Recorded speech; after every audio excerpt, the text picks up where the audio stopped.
তিলোত্তমা ধারাবাহিকের আজকের পর্বে দেখা যাবে তমসা পেন ড্রাইভটা পেয়ে যায় আর সেটা দেখেই বুঝতে পেরে যায় কারা তিলোত্তমাকে মেরে ফেলার চেষ্টা করেছিল। তাদেরকে ধরে নিয়ে এসে উচিত শিক্ষা দেয় তমসা। হ্যাঁ বন্ধুরা, এমনটাই দেখা যাবে। বিস্তারিত জানতে ভিডিওটিকে লাইক দিয়ে চ্যানেলটি সাবস্ক্রাইব করে দেখতে থাকুন। গল্পের শুরুতেই দেখা যাবে যখন তিলোত্তমা বাড়ি থেকে বের হতে যাচ্ছে তখনই তিলোত্তমাকে আটকে দেয় আবির আর বলে, কোথায় যাচ্ছ তুমি? তখনই তমসা বলে যে আমি কোথায় যাচ্ছি সেটা সেটা খুবই জানা দরকার। আমি নার্সিং হোমে যাচ্ছি, আমার ওটি আছে। তখনই আবির বলে, আজকে আবার কিসের ওটি? আজকে ফুলশয্যার প্রথম দিন।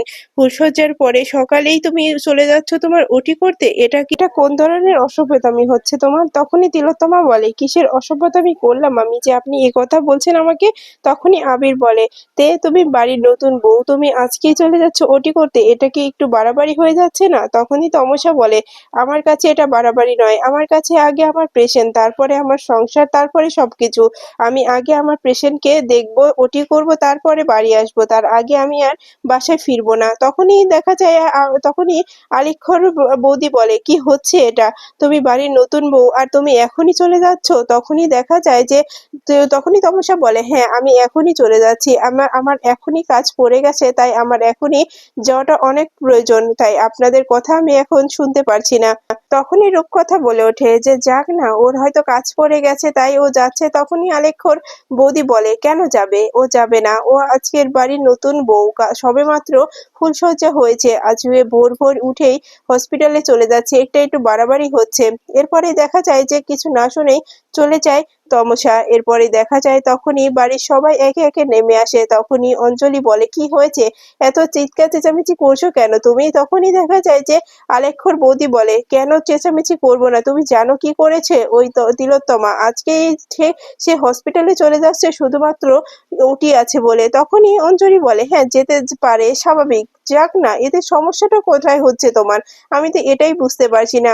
ওর ওর কাজ পড়ে গেছে তাই যাচ্ছে। তোমরা তো জানো যে ও একজন ডক্টর। এটা জেনেই তো এবারে বউ করে নিয়ে এসেছো। তাহলে এত বাধা কেন দিচ্ছ তোমরা? দেখো এরকম করো না। ও একটু স্বাধীনতা ভাবে থাকতে চায়, তাই একটু স্বাধীনতা ভাবে থাকতে দাও। তখনই আলেখ্যর বৌদি বলে যে হ্যাঁ, বেশি একটু স্বাধীনতা হয়ে যাচ্ছে না? ওর চলাফেরা হাব ভাব একদমই সুবিধের মনে হচ্ছে না। আমার কাছে মনে হচ্ছে যে এই তিলোত্তমা সেই তিলোত্তমা নয় যাকে আমরা আশীর্বাদ করে এসেছিলাম। তখনই দেখা যায় একে একে আলেখ্য নেমে আসছে আর বলে, তো তিলোত্তমা কোথায়? বৌমনি, তুমি তিলোত্তমাকে দেখেছো? তোমরা দেখেছো তিলোত্তমাকে? তখনই তো অঞ্জলি বলে, কেন তুই জানিস না তিলোত্তমা কোথায় গেছে? তখনই আলেখ্য বলে, না আমি জানি না তো তিলোত্তমা কোথায় গেছে। তখনই আলেখ্যর বৌদি বলে, তুমি জানো না তোমার বউ তো নার্সিং হোমে চলে গেছে, তার ওটি আছে বলে। তখনই আলেখ্য বলে, আজকে সব সকাল সকাল চলে গেল? এটা এটা কেমন ধরনের কথা হচ্ছে? তখনই আবির বলে, কেন তোকে বলে যায়নি যে তোর বউ কোথায় যাচ্ছে? তখনই আলেখ্য বলে, না আমাকে কিছু বলেনি ও কোথায় যাচ্ছে। তখনই আলেখ্যর বৌদি বলে, কাল ফুলসজ্জা কেমন হলো তোমার? তখনই আলেখ্য বলে, এই কথা জিজ্ঞাসা করছো তুমি? তখনই আলেখ্যর বৌদি বলে, হ্যাঁ আমি জিজ্ঞাসা করছি, কাল ফুলসজ্জা ঠিক মতো হয়েছে তো? সব ঠিকঠাক আছে তো? তখনই আলেখ্য বলে, হ্যাঁ সব ঠিক আছে, এত চিন্তা করার কোনো কারণ নেই। তো তখনই আলেখ্যর মনে পড়ে যায় কাল ফুলসজ্জার ঘরে কি কি হয়েছিল, কিভাবে তিলোত্তমা তাকে অপমান করেছে, তাকে বলেছে তার সঙ্গে সে বেড শেয়ার করতে চায় না, সে নিচে ঘুমিয়েছিল, সে সবকিছু মনে করে। তখনই আলেখ্যর বৌমনি বলে, কি হচ্ছে আমি বুঝতে পারছি না, কিন্তু তুই কি ভাবছিস তুই? তখনই আলেখ্য বলে, না না আমি সেরকম কিছু ভাবছি না, আসলে এমনি। তখনই আবির বলে, আমার কাছে যেন এই মেয়েটাকে কেমন অদ্ভুত লাগে জানো তো আলেখ্য? তখনই আলেখ্য বলে, কিসের অদ্ভুত? আমি এটাই তো বুঝতে পারি না। ও তিলোত্তমা, ওকে ওকে এত অদ্ভুত লাগার কারণটা কি? তখনই আলেখ্যর বৌমনি মনে মনে বলে, এটাই তো ভাবতে পারছি না। এই মেয়েটার হাব ভাব একদম সুবিধের মনে হয় না। আমার কাছে মনে হয় ও যেন আমাদের কাছে কেমন অদ্ভুত, অচেনা। ওর হাব ভাব আমাদের একদম ভালো লাগে না। তখনই দেখা যায় আলেখ্য বলে, আচ্ছা যাই হোক, ও চলে গেছে তো ঠিক মতো সময় মতো চলে আসলেই হবে। এরপরে যখনই তমসা গাড়িতে উঠতে যাবে তখনই তমসার বাড়ি থেকে ফোন আসে আর বলে, কি করছিস তুই? কাল ফোন করলি না কেন? কি সব ঠিকঠাক আছে তো? ফুলসজ্জা ঠিক হয়েছে তো? তখনই তমসা বলে, হ্যাঁ সব ঠিক আছে, কালকে সময় হয়ে ওঠেনি ফোন করতে। এদিকে তখনই তিলোত্তমার কাকি বলে, কি হয়েছে রে, কার সঙ্গে কথা বলছিস? তখনই মেয়েটি বলে, আমি আমি তিলোত্তমার সঙ্গে কথা বলছি। তখনই কাকিমণি বলে, তিলোত্তমা কেমন আছে জেনেছিস? তখনই বলে, হ্যাঁ তিলোত্তমা ঠিক আছে, ফুলসজ্জা ভালো কেটেছে, সেটাই জিজ্ঞাসা করছিলাম। এদিকে দেখা যায় তখনই তমসা বলে আর বলে যে এই মেয়েটা মেয়েটাকে নিয়ে আমি আর পারছি না। এদিকে তিলোত্তমা বলে, ডক্টর প্রতাপ, আমি আমি আপনাকে ছাড়বো না। আর যদি এই বাড়ির সবাই থাকে, যেমন যেমন আলেখ্য, ওদি, আভাস, ওরাও যদি এর সঙ্গে জড়িত থাকে, আর রইলো আদিনাথ, আদিনাথ, এরা যদি এর সঙ্গে জড়িত থাকে, আমি কাউকেই শান্তিতে থাকতে দেবো না, যতই আমার শ্বশুর বাড়ির লোক হোক না কেন। আর আমি তো এই বিয়েটাকেই মানি না, তাহলে শ্বশুর বাড়ি আসলো কোথা থেকে?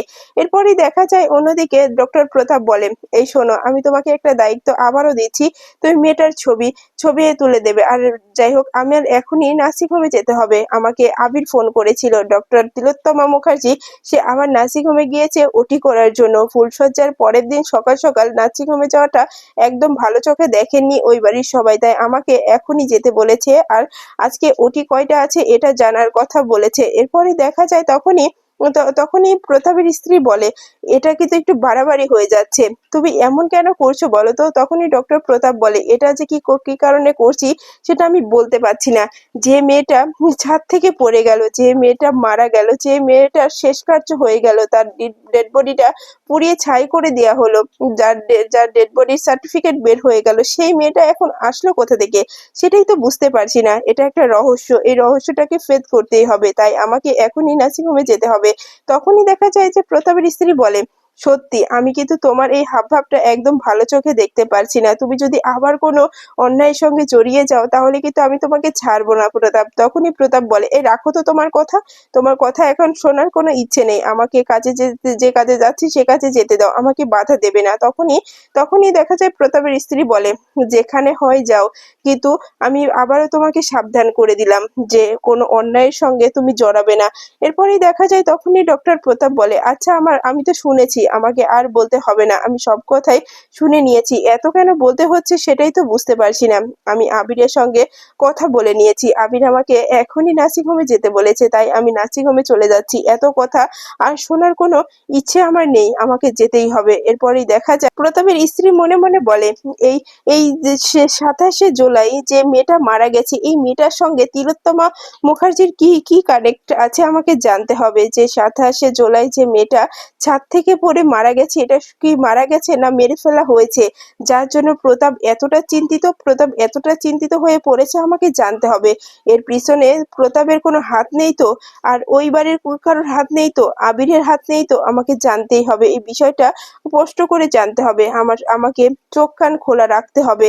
এরপরেই দেখা যায় তখনই ডক্টর প্রতাপ বের হয়ে গেলে তখন আবিরের মনে বারবার একই প্রশ্ন ঘোরাফেরা করছিল, যে যে এটা কি হচ্ছে? এই মেয়েটার হাবভাব তো আগের মেয়েটার মতো নয়। যে তিলোত্তমাকে আমরা আশীর্বাদ করে এসেছিলাম, যে ডক্টর তিলোত্তমা মুখার্জি ছিল, সে তো নরম সভ্য আর একেবারে ধরা যায় মাটির মেয়ে। তাহলে সেই মেয়েটা এতটা পাল্টে গেল কি করে? কি হয়েছে এই মেয়েটার, যে মেয়েটা এতটা চেঞ্জ হয়ে গেল? আমাদেরকে জানতে হবে। আর ডক্টর প্রতাপই বা কেন তিলোত্তমার কথা শুনলেই এতটা চমকে যায় আর ঘাবড়ে যায়? আর এই তিলোত্তমাই, যে 27শে জুলাই মেয়েটার মারা গেছে, এই মেয়েটার মারা যাওয়ার পিছনে এতটা কেন কেয়ার করছে?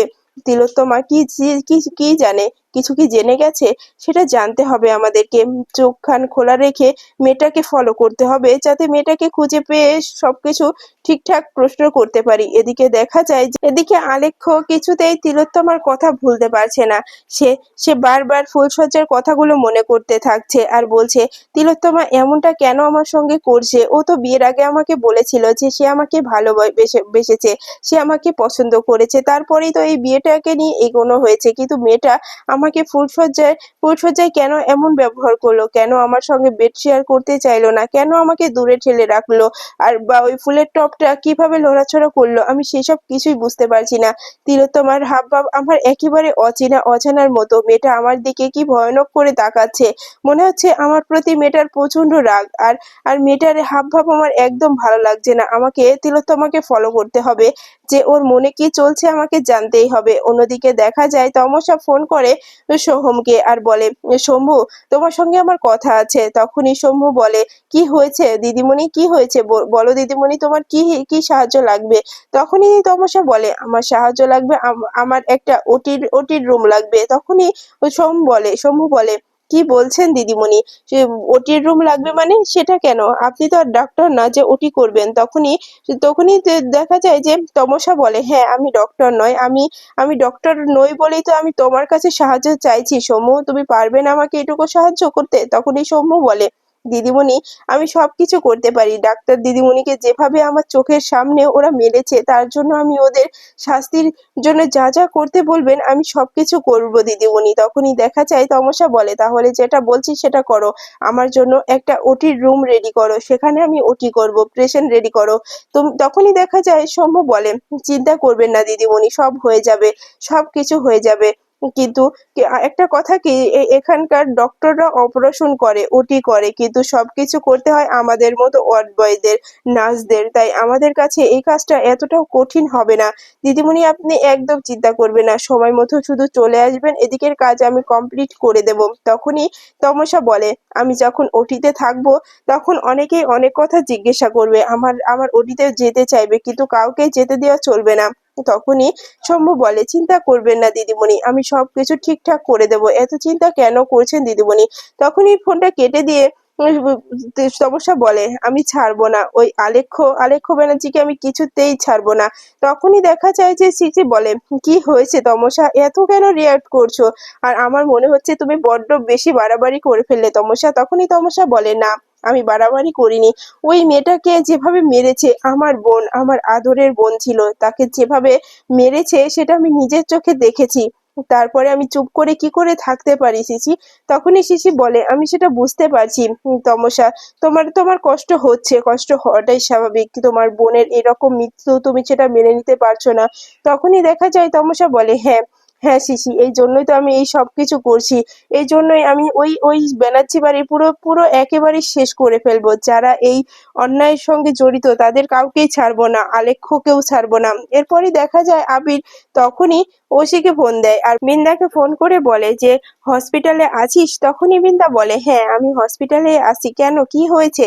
তখনই আবির বলে, "আলেখ্যর বউ, ওই যে তিলোত্তমা গিয়েছে ওটি করতে। তুই একটু চোখ কান খোলা রেখে দেখিস তো সত্যি কি ও ওটি করতে গিয়েছে? ওর কি এমন ওটি পড়ে গেছে যে ফুলশয্যার পরের দিনই সকাল সকাল উঠে ও ওটি করতে চলে গেল?" তখনই বৃন্দা বলে, "আচ্ছা ঠিক আছে, আমি দেখে নেব।" ওর পরে অন্যদিকে দেখা যায় যে তিলোত্তমার হাতেই সেই পেন ড্রাইভটা চলে আসে আর বলে, "এই পেন ড্রাইভটার জন্যই আজকে আমার বোনের মৃত্যু হয়েছে। আমার বোনের সঙ্গে তোরা এরকম একটা অন্যায় করেছিস, সেসব আমি ভুলিনি। আমার বোন চিৎকার করেছিল, অনেকবার বলেছিল ছেড়ে দিতে, কিন্তু আমার বোনটাকে তোরা ছাড়িসনি, তিলোত্তমাকে ছাড়িসনি। এরকম হাজারো তিলোত্তমা এখন এখানে আছে। তাই এবার তোদের খেলাও শেষ হবে। আমার বোনটাকে যেভাবে ছাদ থেকে ফেলে দিয়েছিলি সেটাও কিন্তু আমি ভুলিনি। এবার তোদেরও আমি ঠিক তাই করব। লালটুকেও তাই করেছি। ঠিক একই রকমের তিলোত্তমাকে তোরা যে মেরেছিলি ঠিক সেরকম ছাদ থেকে ফেলে দিয়ে লালটুকেও মেরে দিয়েছি। এবার তোর পালা। এবার তোকেও ঠিক একই জায়গায় নিয়ে আমি মারবো। এখনো সত্যি কথা বলে দে, এর পেছনে কে আছে? শুধু কি ডক্টর প্রতাপ আছে, না ওই চ্যাটার্জি বাড়ির সবাই আছে? তোকে আজকে আমাকে বলতেই হবে যে আলেখ্য চ্যাটার্জি বাদে আরো এরপরে দেখা যায় তমসা প্রচন্ড রেগে যায় আর বলে, "তোরা মেরেছিলি না একে একে?" প্রত্যেকটা ছেলেকেই মারতে থাকে তমসা আর বলে, "সত্যটা স্বীকার কর, না হলে কিন্তু সত্যি বলে দিচ্ছি অনেক খারাপ হয়ে যাবে। এতটা খারাপ করবো তোরা ভুলতে পারবি না এই দিনের কথা। যেভাবে আমার বোনটা ভুলতে পারেনি, আমি আমার বোনের কথা ভুলতে পারিনি, ঠিক সেভাবে আমিও কিন্তু ছেড়ে দেব না তোদেরকে। এখনো বলছি, বলে দে, না হলে কিন্তু একেবারে শেষ করে দেব। এই পেন ড্রাইভটা দেখলে আমি এমনিতেই জেনে যাব যে কে কে এই অন্যায়ের সঙ্গে জড়িত।" তখনই সিসি বলে, "তমসা, এত রাগ করিস না। এখন এখন এটা এটা ঠিক সময় নয়। এখন এই পেন ড্রাইভটা অন করে দেখতে হবে এর সঙ্গে কে কে জড়িত আছে।" তখনই দেখা যায় তমসা বলে, "হ্যাঁ, সেটাই তো।" এরপরই দেখা যায় তখনই একজন বলে ওঠে যে, "ম্যাডাম, ও বাড়ির সবাই তো আপনার শ্বশুর বাড়ির লোক। আপনি কি ওদের সঙ্গে পারবেন ওদেরকে শাস্তি দিতে?" তখনই তমসা বলে, "কিসের শ্বশুর বাড়ি, কিসের হাজবেন্ড? আমি সেসব কিচ্ছু মানি না। আমার শুধু এটা মিশন। আমি একটা মিশনে গিয়েছি। সেখানে আমার কাছে শ্বশুর বাড়ি আপন কেউ নেই। আমার কাছে শুধু শুধু আছে অন্যায়ের জন্য শাস্তি। ওই বাড়ির যারা অন্যায়ের সঙ্গে জড়িত প্রত্যেকটা মানুষটাকে আমি শাস্তি দেব। এর মধ্যে যদি আলেখ্য ব্যানার্জিও পড়ে যায় তাকেও আমি ছাড়বো না, তাকেও আমি শেষ করে ফেলবো। দুবার ভাববো না। তাই এখনো আমি এদেরকে সত্যিটা স্বীকার করতে বলছি, যে সত্যিটা স্বীকার করে নিক, না হলে যে আমি কি করব আমি নিজেও জানি না।" তখনই সিসি বলে, কি তোদের তোদের এত মার দেওয়ার হচ্ছে তারপরে তোরা সত্যটা কেন স্বীকার করছিস না?